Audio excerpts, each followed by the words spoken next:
Hi guys, सबसे पहले तो उन सभी बच्चों को मैनी कॉन्ग्रेचुलेशंस जिन लोगों ने सीए इंटर के रिजल्ट्स में सफलता हासिल की है। ग्रुप 1 क्लियर हुआ, ग्रुप 2 क्लियर हुआ, दोनों ग्रुप्स क्लियर हुए, रैंक आया, एग्जामिशंस आई। आपको हम सब की तरफ से, पूरे वी स्मार्ट टीम की तरफ से all the very best for CA finals. Many congratulations. आपसे पहले आपके पेरेंट्स को, आपको सबसे पहले तो आज क्या करना चाहिए? सबसे पहले आपको आपके पेरेंट्स के पास जाके उनको टाइट हक करना चाहिए, उनके पांव छूने चाहिए और उनको थैंक यू कहना चाहिए। डेफिनेटली आप सबने किया होगा और मैं समझ सकता हूं, मैं भी सीए इंटर स्टूडेंट रह चुका हूं, तो मैं समझ सकता हूं कि आज का दिन आपके लिए कितना प्रीशियस होगा। और खूब एंजॉय करिए, बहुत मस्ती करिए, अच्छे से आप अपने दिन को गुजारें और फिर आपकी आर्टिकलशिप की जर्नी शुरू होगी। आर्टिकलशिप कहां करनी है, कैसे करनी है, वो सब सोचें। अपने खुद के सिटी में करना है, बाहर जाना है, सीए फाइनल की तैयारी कैसे करनी है, बिल्कुल आप उसके बारे में सोचें और शुरू कर दें। जल्दी से जल्दी आप सीए फाइनल के लिए प्रिपरेशन करना शुरू कर दें। एक और बात, एक सरप्राइज है उन सभी स्टूडेंट्स के लिए जिन्होंने वी स्मार्ट एकेडमी के किसी भी फैकल्टी के क्लासेस लिए थे या फिर यूट्यूब लेक्चर्स में से पढ़ा था, मैराथन लेक्चर्स में से पढ़ा था, बुक्स आपने अगर हमारी कोई परचेज की थी, किसी भी फैकल्टी से आपने पढ़ा था, किसी भी तरीके से अगर आपने हमारी गाइडेंस ली थी, तो आपके लिए एक सरप्राइज गिफ्ट है। आप अपना रिजल्ट हमारे साथ शेयर करिए और आपको सरप्राइज दिया जाएगा। आपको वी स्मार्ट एकेडमी की तरफ से कुछ ना कुछ सरप्राइज आएगा। और ये कैसे हो सकता है? आप लोग क्या करने वाले हैं, मैं इस वीडियो के डिस्क्रिप्शन में एक लिंक डाल रहा हूं, आपको उस लिंक पर क्लिक करना है और ये सामने फॉर्म आएगा, वी स्मार्ट अचीवर्स फॉर्म। अगर आप चाहें तो आप अपना रिजल्ट हमारे साथ शेयर कर सकते हैं। अगर आपको लगता है कि आपने हमारे कोई भी लेक्चर्स परचेज किए थे, फास्ट ट्रैक, रेगुलर, या फिर आपने हमारे यूट्यूब वीडियो से गाइडेंस लिया था, आपने हमारे बुक्स से कोई गाइडेंस लिया था, चार्ट बुक हो गया, क्वेश्चनियर हो गया, क्वेश्चन बैंक हो गया, तो डेफिनेटली आप अपना रिजल्ट हमारे साथ शेयर कर सकते हैं and you can wait for the surprise from V Smart Academy. आपको ये फॉर्म फिलअप करना है, आपको नेम डालना है, मेल आईडी डालना है, मोबाइल नंबर डालना है, आपको अपना फोटो पुट करना है। आप अगर अपना फोटो डालेंगे तो हमारी वेबसाइट पे आपका फोटो भी आ जाएगा अचीवर्स के नाम पर, ठीक है। मार्कशीट आपको, अगर आपको अपनी मार्कशीट भी डालनी पड़ेगी, बिना मार्कशीट के प्लीज आपका वेरिफिकेशन नहीं हो पाएगा।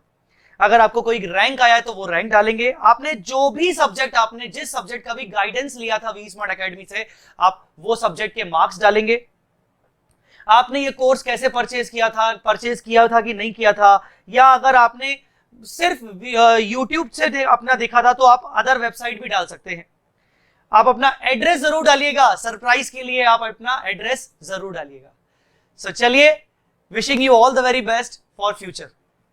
बच्चों, जिनका नहीं हो पाया, हमेशा बच्चे ये सोचते हैं कि सर, टीचर लोग सिर्फ उन्हीं को याद करते हैं रिजल्ट के दिन जो पास हो जाते हैं, हमारा क्या? नहीं बेटा, ऐसा बिल्कुल नहीं है। मैं भी इस फेज से गुजर चुका हूं। मैं खुद सीए इंटर पे मैंने फर्स्ट अटेम्प्ट में सिर्फ ग्रुप 1 क्लियर किया था, ग्रुप 2 क्लियर नहीं हुआ था। एक्सपेक्टेशन था कि बोथ ग्रुप्स एक ही बार क्लियर करूंगा। बहुत दुख होता है जब रिजल्ट हमारे एक्सपेक्टेशन के अकॉर्डिंग नहीं आता है। ऐसे केस में क्या करना चाहिए? देखो, सबसे पहले तो मैं यही बोलूंगा कि प्लीज डोंट बी डिसहार्टेंड। और सच में ना यार, ये सिर्फ एक गाना नहीं है, पर लिटरली आपको ना अपने लिए कहना पड़ेगा कि यस, मेरा टाइम भी आएगा, अपना टाइम आएगा और वो बहुत जल्द आएगा, वो नेक्स्ट अटेम्प्ट में ही आएगा, बिल्कुल आएगा। बच्चों, मुझे ऐसा लगता है कि आपको इस वक्त सबसे पहले तो एक दिन आपको लगेगा रिलैक्स होने में। आप सबसे पहले तो ना अपने आप को रिलैक्स करो, प्लीज। आप ज्यादा मत सोचिए और मैं एटलीस्ट ये कहूंगा कि आप जितना हो सके सोशल मीडिया से 24 से 48 घंटे के लिए दूर हो जाइए, ठीक है। सबसे पहले तो 24 से 48 घंटे के लिए सोशल मीडिया से थोड़ी सा ना दूर हो जाइए। आप ना बस आपने अपना रिजल्ट देख लेना, दैट्स इट। आपको बाकी लोगों से मतलब नहीं होना चाहिए। आप अपने आप को रिलैक्स पोजीशन पे लेके आइए सबसे पहले, और फिर आप एनालाइज करिए कि कहां गलती रह गई। किसी एक पर्टिकुलर सब्जेक्ट के कारण ऐसा हुआ क्या, तो उस सब्जेक्ट पे मुझे कैसे फोकस करना है, या फिर एक से ज्यादा सब्जेक्ट्स हुए, या फिर आपको भरोसा ही नहीं हो रहा है कि आपके साथ ऐसा हो सकता है, तो आप इमीडिएटली रीवेरिफिकेशन अपना कॉपी बुलवा लीजिए और आप इमीडिएटली कॉपी बुलवा के ये चेक कर लीजिए कि आपसे क्या कहां गलती हुई है।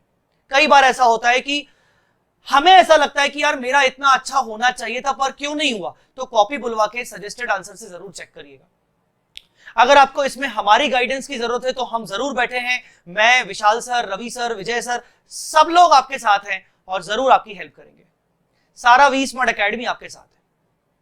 मैं आपको ये नहीं कह रहा हूं कि आपको फिर से क्लासेस लेनी चाहिए, बिल्कुल ऐसा जरूरी नहीं है।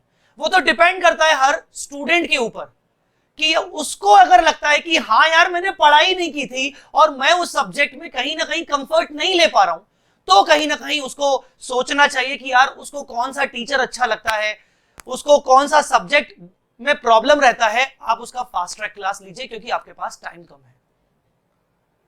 बट अगर आपको ऐसा लगता है कि नहीं यार क्लासेस की कोई जरूरत नहीं है, कोई जरूरत नहीं है, सिर्फ मुझसे जो गलतियां हुई हैं मैं उन गलतियों पर काम करूं। जैसे कि मैं आपको एक एग्जांपल देता हूं, हमें कभी कभार ऐसा लगता है कि मैं तो पूरा पढ़ के गया था, मेरा पेपर भी ठीक ठाक हुआ था, मैं फेल क्यों हुआ, मुझे मेरा आंसर नहीं मिल रहा है, मुझे कोई बताए कि मैं फेल क्यों हुआ। आपको यह सोचना पड़ेगा कि ऐसा तो नहीं कि पूरा सिलेबस आपने शायद कवर किया ही ना हो सकता है आप एक आध दो चैप्टर छोड़ के गए हो और उन एक आध दो चैप्टर की वजह से आपके 4-5 मार्क्स रह गए।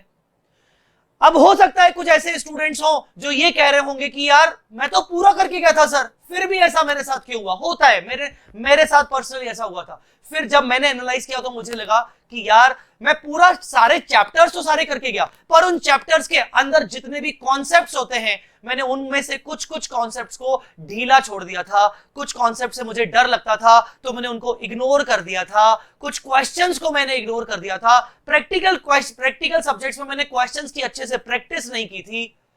कुछ ना कुछ होगा बेटे, कुछ ना कुछ होगा, एटलीस्ट तुम अपने आप से झूठ नहीं बोल सकते।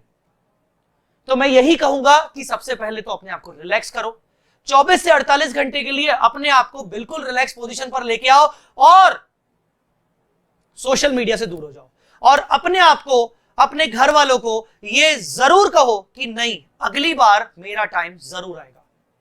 दूसरी बात आपको क्या करनी है, आपको अपनी खुद की सिचुएशन एनालाइज करनी है कि कौन से सब्जेक्ट में आप मात खा गए, किसके वजह से आपको क्या हुआ, कौन सी सिचुएशन ऐसी थी, क्या आपने कोर्स कंप्लीट नहीं किया था, क्या आपकी प्रैक्टिस पूरी नहीं हुई थी, क्या आपने सारे चैप्टर्स कवर करने के बावजूद भी उन चैप्टर्स के अंदर जो टॉपिक्स होते हैं आपने 100% टॉपिक्स कवर नहीं किए थे, आपने कुछ टॉपिक्स को छोड़ दिया था। आपको यह सब एनालाइज करना पड़ेगा। हो सकता है आपको क्लासेस लेने की फिर से जरूरत हो सकता है क्लासेस लेने की ना हो जरूरत। मैं ये नहीं कह रहा हूं कि क्लासेस हमसे लीजिए, ऐसा बिल्कुल नहीं, ये टोटली एक गाइडेंस वीडियो। आपको जो फैकल्टी का क्लास अच्छा लगता है आप लीजिए, बट क्लास लेने से पहले आप ये सोचिए कि वाकई में आपको क्लासेस लेने की जरूरत है भी कि नहीं है। और अगर क्लासेस लेने की सोच रहे हैं तो कोशिश करके शॉर्ट टर्म कोर्स लीजिए जो कि आप जल्दी कवर कर सके ताकि आपके लिए सेल्फ स्टडी का टाइम हो। दूसरा, अगर आपको लगता है कि यार कमी पता है कहां रह सकती है कि यार मैंने लेक्चर्स तो कर लिए थे या ना मैं पिछले 2-3 अटेम्प्ट से कर रहा हूं पर नहीं हो पा रहा है, मेरे साथ नहीं हो पा रहा है। ऐसा नहीं कि मेरे को क्लासेस की जरूरत है, हो सकता है शायद तुम्हें अपने मटेरियल को चेंज करने की जरूरत पड़े। कभी कभार ऐसा होता है ना कि हम जिस ट्रैक पर चल रहे होते हैं वही ट्रैक हमारे लिए सही नहीं है। हो सकता है मुझे अपना स्टडी का तरीका बदलना चाहिए, हो सकता है शायद मैं प्रैक्टिस नहीं करता हूं, मैं प्रैक्टिकल सब्जेक्ट्स में भी ना टिक टिक टिक टिक खेलता हूं। ऐसा नहीं करना है, ऐसा नहीं चलेगा। हो सकता है मैं थ्योरी सब्जेक्ट्स को रटता हूं, मैं राइटिंग प्रैक्टिस नहीं करता हूं। हो सकता है मैंने समय समय पर mock test series, mock test papers नहीं दिए थे, आईसीआई के मॉक टेस्ट पेपर या बाकी कहीं से भी मॉक टेस्ट पेपर आपको नहीं मिले थे। आपको सोचना पड़ेगा बेटा, कुछ ना कुछ आपको दिमाग लगाना पड़ेगा। आपको यह सोचना पड़ेगा कि आपकी गलती कहां रह गई। हो सकता है शायद मेरा मटेरियल बहुत पुराना है, अब मुझे लगता है कि मुझे अब मटेरियल को ठीक करना पड़ेगा, मुझे बहुत अच्छा मटेरियल लेना पड़ेगा। तो सिर्फ आप मटेरियल से अगर आपको लगता है कि आपका हो जाएगा काम तो आप मटेरियल पे फोकस करिए, आप क्लासेस पे फोकस ना करें। आजकल तो यार हर फैकल्टी अपना अपना मटेरियल अच्छा निकाल रहा है। मैं सभी फैकल्टी की बात करूंगा यार, मतलब मैं बिना नाम लिए हुए, मैं वी स्मार्ट चाहे वी स्मार्ट के बाहर के फैकल्टीज हो, आजकल हर कोई फैकल्टी अपने मटेरियल पे काम कर रहा है, हर कोई फैकल्टी अपने मटेरियल पे काम कर रहा है। तो आपको यह देखना है कि आपको कौन से फैकल्टी का, आपको कौन से सब्जेक्ट का मटेरियल चाहिए। हो सकता है शायद आपको सिर्फ बुक्स चेंज करने से, कोई चार्ट बुक लेने से, कोई क्वेश्चन बैंक लेने से काम हो जाए, एक्स्ट्रा प्रैक्टिस करने से, मॉक टेस्ट सीरीज देने से काम हो जाए। आपको बेटा सोचना पड़ेगा, आपका टाइम वेस्ट हो रहा है, बट रिलैक्स होने के बाद, और उसके बाद आप एक प्रॉपर प्लानिंग करिए। अगर आप एक ग्रुप में हैं, अगर आप एक सिंगल ग्रुप में हैं, अगर आप एक सिंगल ग्रुप में हैं, आपका एक ही ग्रुप बचा है, तो 4 सब्जेक्ट्स की प्लानिंग आप उस तरीके से करें कि चारों सब्जेक्ट्स को आप अच्छे से टाइम दे सके। अगर आपके दोनों ग्रुप्स बचे हुए हैं, तो पहले सबसे पहले ये सोच के चलो कि क्या आप दोनों ग्रुप्स कंटिन्यू करना चाहते हो, कि आप धीरे धीरे एक एक ग्रुप देना चाहते हो। कई सारे स्टूडेंट्स ऐसे होते हैं जिनको सिर्फ एक ब्रशअप चाहिए, ब्रशअप, लाइक कि हाँ बस ठीक है इस बार रह गया बट दोनों ग्रुप कर लूंगा, मेरे को एक ओवरऑल ब्रशअप चाहिए, मेरे को रिवीजन चाहिए। आप दोनों ग्रुप करिए। पर अगर कुछ ऐसे स्टूडेंट्स हैं जिनका एक ग्रुप में 1-2 सब्जेक्ट ऐसे हैं जहां पर वो बहुत टाइम से कोशिश कर रहे हैं, आगे नहीं पढ़ पा रहे, आप सोचिए कि आपको दोनों ग्रुप देना है कि एक ही ग्रुप देना है। And at the end guys, मैं यही बोलूंगा कि पूरा वी स्मार्ट एकेडमी आपके साथ है, आपके साथ खड़ा हुआ है। आपको अगर गाइडेंस चाहिए हो, किसी से भी अगर आपको गाइडेंस चाहिए हो, मुझसे चाहिए हो, विशाल सर से चाहिए हो, विजय सर से चाहिए हो, दर्शन सर, रवि तावरी सर, पवन सर, सभी लोग आपके साथ खड़े हुए हैं। दर्शन चंडालिया सर, दर्शन खरे सर, जो भी आपको फैकल्टी, जो भी जिस फैकल्टी से भी आपको गाइडेंस चाहिए हो, सब लोग हम आपके साथ हैं, राइट। बट बेटा आपको अपना सेल्फ एनालिसिस करना पड़ेगा, ठीक है। सो गाइस, चलिए, ये वीडियो बस इसीलिए था कि एटलीस्ट आपको एक बूस्टअप दिया जाए, आपको एक बूस्ट मिले ताकि आप कुछ कर सके। चलिए guys, thank you so much इस पूरे वीडियो को सुनने के लिए। जो बच्चे पास हो चुके हैं उनको वंस अगेन कॉन्ग्रेचुलेशंस, और वो वी स्मार्ट अचीवर्स फॉर्म जरूर फिल करिएगा for the surprise gift from V Smart Academy. Thank you so much guys, take care, bye bye, जय माता दी, अल्लाह हाफिज।